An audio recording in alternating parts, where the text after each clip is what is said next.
ആഗോള Ayyappa സംഗമത്തിലെ audit report പകർപ്പിന്റെ പൂർണ്ണരൂപം മാതൃഭൂമി ന്യൂസിന്. റിപ്പോർട്ടിലെ ഞെട്ടിക്കുന്ന സാമ്പത്തിക ക്രമക്കേട് വിവരങ്ങൾ മാതൃഭൂമി ന്യൂസ് പുറത്തുവിടുന്നു. നടക്കാത്ത ഭജനയ്ക്ക് നന്ദഗോവിന്ദം ഭജൻസ് ഒക്കെ കേട്ടിട്ടില്ലേ?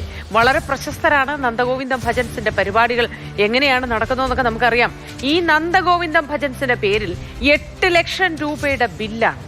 പകരം പ്രധാന വേദിയിൽ നടന്നത് ഗായകൻ ഇഷാൻ ദേവിന്റെയും സംഘത്തിന്റെയും ഭക്തിഗാന സദസ്സ്. ഈ ഗായക സംഘത്തിന് പണം കൊടുത്ത ബില്ല് ഓഡിറ്റിന് സമർപ്പിച്ചിട്ടില്ല. അതേസമയം വിജയ് യേശുദാസ്, വീരമണി തുടങ്ങിയവരുടെ പാട്ട് പരിപാടിയുടെ കണക്കിൽ രേഖപ്പെടുത്തിയിട്ടില്ല. ഇത് സൗജന്യ പരിപാടിയായിരുന്നു എന്നാണ് ദേവസ്വം ബോർഡ് വൃത്തങ്ങൾ നൽകുന്ന സൂചന. അനന്തകൃഷ്ണൻ വിവരങ്ങളുമായി ചേരുന്നുണ്ട്. Ananthan, good morning. ഞെട്ടിക്കുന്ന എന്നൊന്നും ഒറ്റവാക്കിൽ പറഞ്ഞാൽ ഇത് തീരുമെന്ന് തോന്നുന്നില്ല. നന്ദഗോവിന്ദം ഭജൻസിന്റെ പേരിൽ 8 ലക്ഷം രൂപയുടെ ബില്ല്, സൗജന്യ പരിപാടിയായിരുന്നു വിജയ് യേശുദാസ് നടത്തിയത് എന്ന് പറയുക. എന്താണ് നടക്കുന്നത്? ഈ ഓഡിറ്റ് നടത്തിയത് ആരാണ്? കണ്ടെത്തിയത് എങ്ങനെയാണ്? റിപ്പോർട്ടിലെ വിവരങ്ങൾ എന്ത്?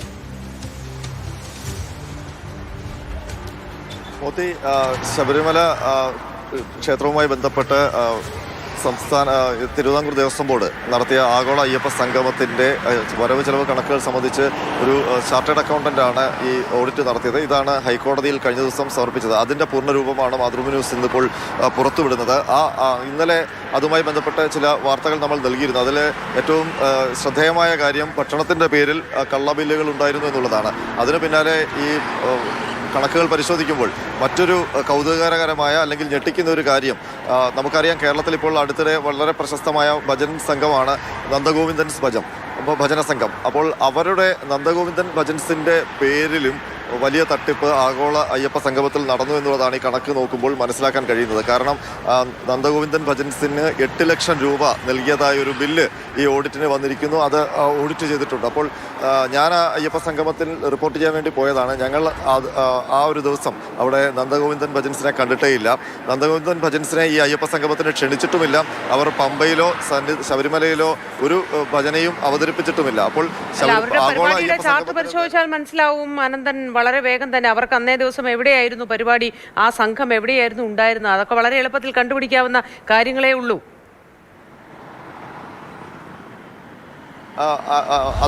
അതല്ല അവർ വന്നിട്ടേ ഇല്ല, അത് ഉറപ്പാണ്. അത് മാത്രമല്ല, നമ്മൾ അന്ന് രാവിലെ അയ്യപ്പ സംഗമത്തിൻ്റെ അന്ന് രാവിലെ അവിടെ ഒരു ഭക്തിഗാനം സുധ അവതരിപ്പിച്ചത് ഇഷാൻ ദേവും സംഘവുമാണ്. അവരുടെ ഒരു പാട്ടുപരിപാടിയായിരുന്നു അവിടെ സംഘടിപ്പിച്ചത്.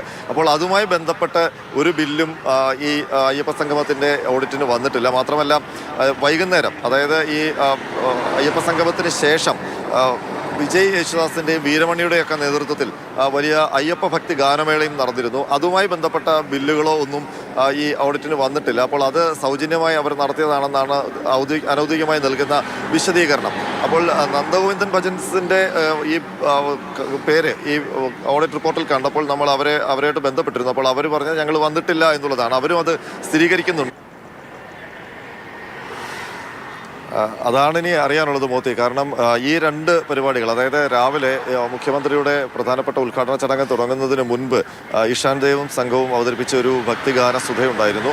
അതിനുശേഷം ഈ അയ്യപ്പ സംഗമത്തിൻ്റെ സെമിനാറുകളുമെല്ലാം കഴിഞ്ഞ ശേഷം വൈകിട്ട് വിജയ് യേശുദാസിൻ്റെയും വീരമണിയുടെയൊക്കെ നേതൃത്വത്തിലുള്ള അയ്യപ്പ ഭക്തി ഗാനമേളയാണ്. അതിൽ ഇഷാൻ ദേവും സംഘത്തിൻ്റെയും അങ്ങനൊരു ബില്ല് ഈ അയ്യപ്പ സംഘത്തിൻ്റെ കണക്കിൽ വന്നിട്ടില്ല. മാത്രമല്ല കലാപരിപാടികൾക്കായി 2 ലക്ഷം വകയിരുത്തിയിട്ടുമുണ്ട്. അപ്പോൾ ആ 2 ലക്ഷത്തിൻ്റെ സ്ഥാനത്താണ് നന്ദഗോവിന്ദൻ ഭജൻസിൻ്റെ പേരിൽ, നടക്കാത്ത നന്ദഗോവിന്ദൻ ഭജൻസിൻ്റെ പേരിൽ 8 ലക്ഷം രൂപയുടെ ഒരു ബില്ല് ഓഡിറ്റിൽ വന്നിരിക്കുന്നത്. ഏതായാലും ഓഡിറ്ററുടെ മുന്നിലേക്ക് ഈ നന്ദഗോവിന്ദൻ ഭജൻസിൻ്റെ പേരിൽ എഴുതിയ ഒരു ബില്ല് വരാതെ, അതല്ലെങ്കിൽ അതുമായി ബന്ധപ്പെട്ട രേഖകൾ വരാതെ ഓഡിറ്റ് റിപ്പോർട്ടിൽ നന്ദഗോവിന്ദൻ ഭജൻസിന് 8 ലക്ഷം കൊടുത്തു എന്നുള്ള രേഖ ഉണ്ടാവില്ലല്ലോ. അത് അവർ എഴുതി ചേർക്കുമില്ലല്ലോ. ഏതായാലും അത് സംബന്ധിച്ച് ഇനി ദേവസ്വം ബോർഡാണ് വിശദീകരണം നൽകേണ്ടത്. എന്തുകൊണ്ടാണ് നന്ദഗോവിന്ദൻ ഭജൻസിൻ്റെ പേര് ഇങ്ങനെ ഒരു കണക്കിൽ ഉൾപ്പെടുത്തിയത്? അവർ അവിടെ വന്നിട്ടുമില്ല, പരിപാടി അവതരിപ്പിച്ചിട്ടുമില്ല, അവരെ ക്ഷണിച്ചിട്ടുമില്ല. അതാണ് ഏറ്റവും രസകരമായ കാര്യം. അവരെ ക്ഷണിച്ചിട്ട് പോലുമില്ല അയ്യപ്പ സംഗമത്തിലേക്ക്. അപ്പോൾ അങ്ങനെ ക്ഷണിക്കാത്ത, പരിപാടി നടത്താത്ത നന്ദഗോവിന്ദൻ ഭജൻസ്, അവർ പ്രശസ്തരായ ഒരു ഗ്രൂപ്പാണ് കേരളത്തിൽ. അപ്പോൾ അവരുടെ പേരിൽ ഒരു ബില്ലുണ്ടാക്കാൻ, അതും 8 ലക്ഷം രൂപയുടെ ബില്ലുണ്ടാക്കി ആ പണം തട്ടിയെടുക്കാനാണോ ശ്രമിച്ചത് എന്നുള്ള സംശയമാണ് ഉയരുന്നത്. മോത്തി, തീർച്ചയായിട്ടും ഈ ഞെട്ടിക്കുന്ന കണക്കുകൾ. ഇതെങ്ങനെയാണ് ഇനി മുന്നോട്ട് ഇതൊക്കെ ന്യായീകരിക്കുന്നത് എന്നറിയില്ല. ആ ന്യായീകരണത്തിനായി നമ്മളേതായാലും കാത്തിരിക്കുന്നു. അനന്തൻ തുടരൂ. ദേവസ്വം ബോർഡ് വൃത്തങ്ങൾ നൽകുന്ന സൂചന അനുസരിച്ച് സൗജന്യ പരിപാടിയായിരുന്നു. പക്ഷേ 8 ലക്ഷത്തിൻ്റെ നന്ദഗോവിന്ദം ഭജൻസിൻ്റെ പരിപാടി നടന്നതായാണ് ഓഡിറ്റ് റിപ്പോർട്ടിൽ പറയുന്നത്. ഈ ആഗോള അയ്യപ്പ സംഗമത്തിന് പമ്പയിൽ പൊടിച്ചത് 10 കോടിയോളം രൂപയാണ്. കൊടുത്തു തീർത്തത് 6.64 കോടി രൂപ. ഇനി കൊടുത്തു തീർക്കാനുള്ളത് 4.35 കോടി രൂപ. രണ്ട് തുകയും കൂട്ടിയാൽ മൊത്തം ചെലവായത് 10 കോടിയിലധികം വരും. അനന്തൻ, 10 കോടിയിലധികം രൂപയാണ് ഈ ആഗോള അയ്യപ്പ സംഗമത്തിന് വേണ്ടി അവിടെ ചെലവിട്ടത് എന്നാണ് പറയുന്നത്. അതിൽ നേരത്തെ ഞാൻ അനന്തനോട് ചോദിക്കണമെന്ന് കരുതി, ഒന്ന്, മുഖ്യമന്ത്രിയുടെ താമസത്തിന് തന്നെ 2 ലക്ഷത്തിലധികം രൂപ ചെലവായിട്ടുണ്ട്. എന്താണിത്? എവിടെയാണ് താമസിച്ചിരിക്കുക?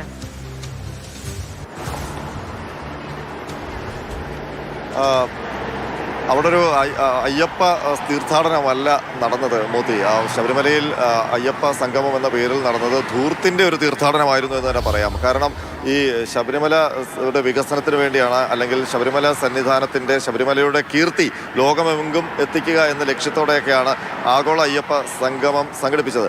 ഇതിപ്പോൾ ധൂർത്തിൻ്റെ പേരിൽ, കള്ളക്കണക്കിൻ്റെ പേരിലൊക്കെ അപകീർത്തികരമായിരിക്കുന്നു എന്നുള്ളതാണ് അതിലേറ്റവും സങ്കടകരമായ കാര്യം. അതിൽ നമുക്കറിയാം ആഗോള അയ്യപ്പ സംഗമത്തിൻ്റെ എത്രയാണ് മൊത്തം ചിലവായത് എന്നത് സംബന്ധിച്ച് ഇതുവരെ ഒരു കൃത്യമായ കണക്ക് വന്നിട്ടില്ല. അപ്പോൾ നമുക്ക് ഈ ഓഡിറ്റ് റിപ്പോർട്ട് പരിശോധിക്കുമ്പോൾ ഏതാണ്ട് 10 ലക്ഷം രൂപയുടെ ചെലവാണ് അയ്യപ്പ സംഘവുമായി 10 കോടി രൂപയുടെ ചെലവാണ് അയ്യപ്പ സംഘവുമായി ബന്ധപ്പെട്ട് ദേവസ്വം ബോർഡിന് ആയതെന്നാണ് നമുക്ക് മനസ്സിലാക്കാൻ കഴിയുന്നത്. അപ്പോൾ ഒന്ന് ആലോചിച്ച് നോക്കണം, ആ 10 കോടി ശബരിമലയിൽ ചെലവഴിച്ചിരുന്നെങ്കിൽ എന്തുമാത്രം വികസനം അതുമായി ബന്ധപ്പെട്ട് തന്നെ ദേവസ്വം ബോർഡിന് നടത്താമായിരുന്നു എന്നുള്ളത്.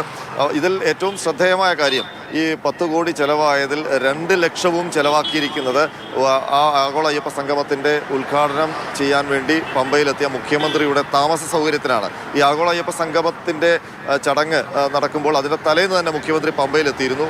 പമ്പയിലെ ഗസ്റ്റ് ഹൗസിലാണ് മുഖ്യമന്ത്രിക്ക് താമസ സൗകര്യം ഒരുക്കിയത്. ആ രാത്രി ഗസ്റ്റ് ഹൗസിൽ കഴിയാൻ വേണ്ടി മുഖ്യമന്ത്രിയുടെ മുറിയിലേക്ക് പുതിയ കട്ടിലും മെത്തയും തലേണയും സോഫയും അതുപോലെ കസേരകളും പരവതാനിയും ഒക്കെ വാങ്ങിച്ചിരുന്നു. അതിൽ മുഖ്യമന്ത്രി കിടന്ന കട്ടിലിനും മെത്തയ്ക്കും കൂടെ ഏതാണ്ട് 1 ലക്ഷം രൂപയായി. ബാക്കി തലയണയും ഷീറ്റും എല്ലാം കൂടെ 1,11,365 രൂപയായി കിടക്കാൻ വേണ്ടി മാത്രം. അതിൽ കോർണർ സോഫയ്ക്ക് 65,000 രൂപയും ഗസ്റ്റ് ഹൗസിൻ്റെ ഇടനാഴിയിൽ ചുവപ്പ് പരവതാനിക്ക് 15,930 രൂപയുമാണ് ചിലവായത്. ഈ സാമഗ്രികളൊക്കെ ദേവസ്വം ബോർഡിൻ്റെ സ്വത്തായിട്ടാണ്, അല്ലെങ്കിൽ അത് ചീഫ് എഞ്ചിനീയർക്ക് കൈമാറി എന്നുള്ളതാണ് ഈ ഓഡിറ്റ് റിപ്പോർട്ടിൽ കാണുന്നത്. പക്ഷേ ഈ ഓഡിറ്റ് റിപ്പോർട്ട് തയ്യാറാക്കിയവർ എടുത്തെഴുതിയിരിക്കുന്ന കാര്യം ഇങ്ങനെ കൈമാറി എന്ന് പറയുന്നതല്ലാതെ അതിനൊരു രേഖയുമില്ല. അത് അവിടെ നിന്ന് മാറ്റി എങ്ങോട്ടാണ് കൊണ്ടുപോയത് അതുമായി ബന്ധപ്പെട്ട ചെലവിൻ്റെ കണക്കുമില്ല. അങ്ങനെ വരുമ്പോൾ ഈ കട്ടിലും മെത്തയും സോഫയും ഒക്കെ മുഖ്യമന്ത്രി അവിടെ താമസിച്ച് പോയതിന് ശേഷം ഇത് ആരെടുത്തോണ്ട് പോയി എന്നുള്ളതും മ്യൂസിയത്തിലേക്കോ മറ്റോ മാറ്റമായിരിക്കും. നമ്മുടെ ഈ യാത്ര ചെയ്ത ബസ്സിന്റെ കാര്യം പറഞ്ഞതുപോലെ പള്ളി ഉറങ്ങിയ മെത്തയും പള്ളി ഉറങ്ങിയ കട്ടിലും ഒക്കെ ആ തരത്തിലേക്ക് മാറ്റാവുന്നതേ ഉള്ളൂ. അതിനും ഒരു ന്യായം ഏതായാലും വരും. പറയൂ അനന്തൻ, മറ്റ് ഞെട്ടിക്കുന്ന കണക്കുകളുടെ വിവരങ്ങൾ. തീർച്ചയായും. അപ്പോൾ അതെല്ലാം കൂടെ കൂട്ടി, ഇപ്പോൾ മുഖ്യമന്ത്രിയുടെ താമസത്തിന് ചിലവായ 2 ലക്ഷവും കൂടെ കൂട്ടി മൊത്തം അയ്യപ്പ സംഘവുമായി ബന്ധപ്പെട്ട് ഏതാണ്ട് 6.64 കോടി രൂപയാണ് കൊടുത്തു തീർത്തിട്ടുള്ളത്. ഇനി കൊടുത്തു തീർക്കാനുള്ളത് 4.35 കോടി രൂപയാണ്. അപ്പോൾ ഇത്രയും കൂടെ ആകുമ്പോഴേക്കും ഏതാണ്ട് 10 കോടിക്ക് മുകളിൽ ഈ അയ്യപ്പ സംഗമത്തിൻ്റെ ചെലവ് വരും. അതിനി എങ്ങനെ കണ്ടെത്തും എന്നുള്ളത് നമുക്കറിയാം. ഒരു പൈസ പോലും ദേവസ്വം ബോർഡിന് സാമ്പത്തിക ബാധ്യത ഉണ്ടാകരുത് എന്നുള്ളതായിരുന്നു ഹൈക്കോടതി നൽകിയിരുന്ന നിർദ്ദേശം. അത് ഇപ്പോൾ ഏതാണ്ട് 4 കോടിയുടെ കടം, മൊത്തം 10 കോടിയുടെ ചെലവും 4.5 കോടിയുടെ കടം ദേവസ്വം ബോർഡിനും വരുത്തി വെച്ചിട്ടുണ്ട്. കുറച്ച് ചെലവുകൾ കൂടി പറയാം. അതായത് അതിനകത്ത് കണ്ട കൗതുകകരമായ അതായത് ഈ അയ്യപ്പ സംഗമത്തിൻ്റെ വേദിക്ക് പിന്നിൽ ഈ ഉദ്ഘാടന ചടങ്ങിൽ പങ്കെടുത്ത VIP-കൾക്ക് അതിനിടയിൽ വന്ന് ചായ കുടിക്കാനും ഈ ലഘുഭക്ഷണം കഴിക്കാനും ഒക്കെയുള്ള ഒരു സൗകര്യം ഒരുക്കിയിരുന്നു. ആ ലഘുഭക്ഷണത്തിന് ചായക്കും കൂടി ഏതാണ്ട് 30,000 രൂപയാണ് ആ ഒരു 1-2 മണിക്കൂറത്തേക്ക് ചെലവായത്. ടാക്സി സംവിധാനം, അതായത് 294 കിലോമീറ്ററാണ് ടാക്സികൾ ഓടിയത്. അതുമായി ബന്ധപ്പെട്ട് 10.57 ലക്ഷം രൂപയാണ് ചെലവായത്. ഇത് കൂടാതെ ഡീസലിന് മാത്രമായി 7.44 ലക്ഷം രൂപയും ചെലവായിട്ടുണ്ട്. അപ്പോൾ ഈ രീതിയിൽ ഒരുപക്ഷെ നമുക്കറിയാം, നമ്മൾ ഇന്നലെ കൊടുത്ത വാർത്തയിലുണ്ടായിരുന്നു ഈ പമ്പയിൽ അയ്യപ്പ സംഗമത്തിന് പങ്കെടുത്ത പ്രതിനിധികൾക്കൊക്കെ ഹോട്ടൽ മുറി ബുക്ക് ചെയ്തത് കുമരകത്തും കോട്ടയത്തും മൂന്നാറിലുമൊക്കെയാണ്. അപ്പോൾ അത്രയും കിലോമീറ്റർ ഈ വാഹനങ്ങൾ ഓടി പമ്പയിലേക്ക് എത്തുക. അതിനു വേണ്ടിയിട്ട് അത്ര ഒരു 10-17 ലക്ഷം രൂപയാണ്, 18 ലക്ഷത്തോളം അല്ലെങ്കിൽ 20 ലക്ഷത്തോളം രൂപയാണ് അതിനുവേണ്ടി മാത്രം, ആ വാഹന സൗകര്യത്തിന് വേണ്ടി മാത്രം ചെലവാക്കിയത്. അങ്ങനെ വരുമ്പോൾ ഇതൊരു എണ്ണാവുന്ന ആൾക്കാർ മാത്രമേ അവിടെ വന്നെത്തിയിട്ടുള്ളൂ. ഈ പല നാടുകളിൽ നിന്ന് വന്നു എന്ന് പറയുന്നവരുടെ എണ്ണത്തിന്റെ കാര്യത്തിൽ ഇപ്പോഴും വ്യക്തതയില്ല. അങ്ങനെ ഇരിക്കെ ഈ മൂന്നാറിലും മറ്റു പല വിനോദസഞ്ചാര കേന്ദ്രങ്ങളിലും കൊണ്ടുപോയി താമസിച്ചവരെ കൊണ്ടുവരാനായി ഇത്രയധികം ലക്ഷം രൂപ ചിലവാകുക എന്ന് പറഞ്ഞാൽ ഒരു വാഹനമൊക്കെ പുതിയതായി വാങ്ങുന്ന ചെലവാണ് എഴുതി ചേർത്തിരിക്കുന്നത്. ഇത്രയധികം ലക്ഷങ്ങൾ എങ്ങനെ ചിലവാകും? നമ്മളും ഈ കേരളത്തിലാണ് ജീവിക്കുന്നത്, നമ്മളും അരിയാഹാരമാണ് കഴിക്കുന്നത്. ഇതെങ്ങനെ പൊരുത്തപ്പെടും അനന്തൻ? തീർച്ചയായിട്ടും ഇനിയിപ്പോൾ ഇത് ഒരു സ്വകാര്യ ചാർട്ടേഡ് അക്കൗണ്ടന്റിനെ കൊണ്ടാണ് ഈ ഓഡിറ്റ് റിപ്പോർട്ട് തയ്യാറാക്കിയിരിക്കുന്നത്. ദേവസ്വം ബോർഡ് ഇതാണ് ഹൈക്കോടതി ദേവസ്വം ബെഞ്ചിന്റെ പരിഗണനയ്ക്ക് വന്നത്. ദേവസ്വം ബെഞ്ച് ഇതിപ്പോൾ സംസ്ഥാന ഓഡിറ്റ് ഡിപ്പാർട്ട്മെന്റ് ഇതിന്റെ പരിശോധന നടത്തി റിപ്പോർട്ട് നൽകാനാണ് നിർദ്ദേശിച്ചിരിക്കുന്നത്. അപ്പോൾ അത് കഴിയുമ്പോൾ അറിയാം ഇതൊക്കെ എവിടെ ചെന്ന് നിൽക്കുമെന്നുള്ളത്. കാരണം ഇന്നലെ തന്നെ നമ്മൾ വാർത്ത നൽകിയിരുന്നു, ഈ ഇതിന്റെ നടത്തിപ്പ് അതല്ലെങ്കിൽ ഇവന്റ് മാനേജ്മെന്റ് ഗ്രൂപ്പായിട്ട് കരാർ കൊടുത്തിരുന്നത് ഊരാളുങ്കൽ ഗ്രൂപ്പിന്റെ IIC എന്ന് പറയുന്ന ഇവന്റ് മാനേജ്മെന്റ് ഗ്രൂപ്പിനാണ്. അപ്പോൾ അവർക്ക് ഈ കരാർ കൊടുത്തത് തന്നെ ഒരു ടെൻഡറും ഇല്ലാതെയാണ്. അത് ഒരു ദേവസ്വം ബോർഡ് ഒരു യോഗം വിളിക്കുന്നു, ആ യോഗത്തിൽ ഏകപക്ഷീയമായി ഈ ഊരാളുങ്കൽ സൊസൈറ്റിയുടെ കീഴിലുള്ള ഇവന്റ് മാനേജ്മെന്റ് ഗ്രൂപ്പിന് ഈ കരാർ അയ്യപ്പ സംഗമത്തിന്റെ കരാർ കൊടുക്കുകയാണ്. അതിനുശേഷം ഇവർ പല ആൾക്കാർക്കായി സബ് കോൺട്രാക്ട് കൊടുക്കുകയാണ്. അപ്പോൾ ഇന്നലെ നമ്മൾ പുറത്തുവിട്ട ഓഡിറ്റ് റിപ്പോർട്ടിലെ ആ വാർത്തയിൽ കൃത്യമായി പറഞ്ഞിരുന്നു, അതായത് ഈ ഊരാളുങ്കൽ സമർപ്പിച്ച ബില്ലും സബ് കോൺട്രാക്ടർമാർ സമർപ്പിച്ച ബില്ലും തമ്മിൽ ഒരുപാട് വ്യത്യാസമുണ്ട്. അപ്പോൾ ആ വ്യത്യാസമൊക്കെ നോക്കുമ്പോൾ ഈ സമർപ്പിച്ച കണക്കുകളും ബില്ലുകളും ഒട്ടും കൃത്യതയില്ല.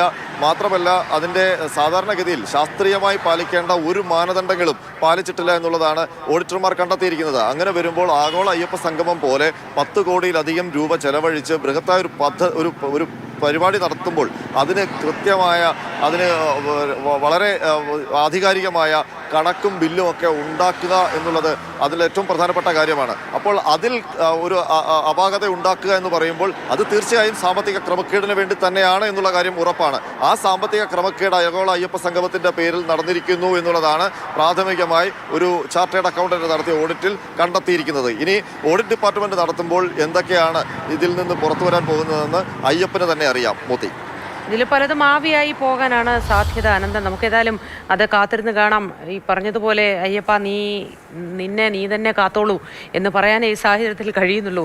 അനന്തന് നല്ല ദിവസമായിരിക്കട്ടെ എന്ന് ആശംസിക്കുന്നു.